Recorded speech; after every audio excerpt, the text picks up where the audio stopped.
আধিকারিকরা তারা কিন্তু ঘটনাস্থলে পৌঁছে গিয়েছে এবং তারা তদন্ত প্রক্রিয়া চালাচ্ছে। তারা কিন্তু দেখতে পাচ্ছি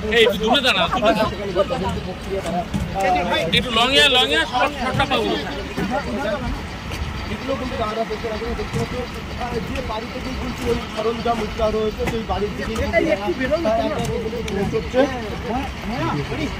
দেখতে পাচ্ছি একে একে গাড়ি থেকে কিন্তু তারা নামছেন এবং ঠিক আমার যে সামনে যে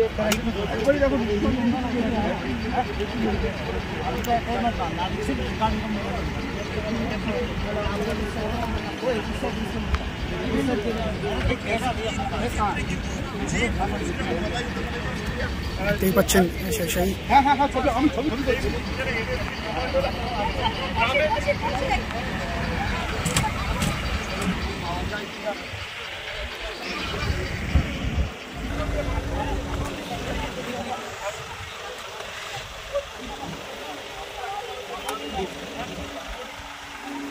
সেই তারা এখনো পর্যন্ত তদন্ত প্রক্রিয়া চালিয়ে যাচ্ছে।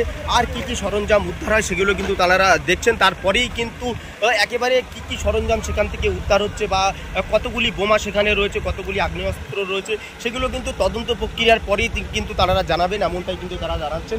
এবং যে ঘটনাস্থল সেই ঘটনাস্থলে কোনোরকমভাবেই এখনো পর্যন্ত মিডিয়াকে যেতে দেওয়া হচ্ছে না, কারণ সেখানে কী ধরনের বিস্ফোরণ রয়েছে সেই সমস্ত তদন্ত বা দুর্ঘটনা ঘটে যেতে পারে এবং সেটা তদন্ত সাপেক্ষ ব্যাপার। সেই জন্যই কিন্তু সেই এলাকা পুরো একেবারে দেখতে পাচ্ছ কেন্দ্রীয় বাহিনীর জওয়ান সহ এনএইচএ টিমের যে সমস্ত আধিকারিকরা রয়েছে তারা কিন্তু একে একে সেখানে যাচ্ছেন।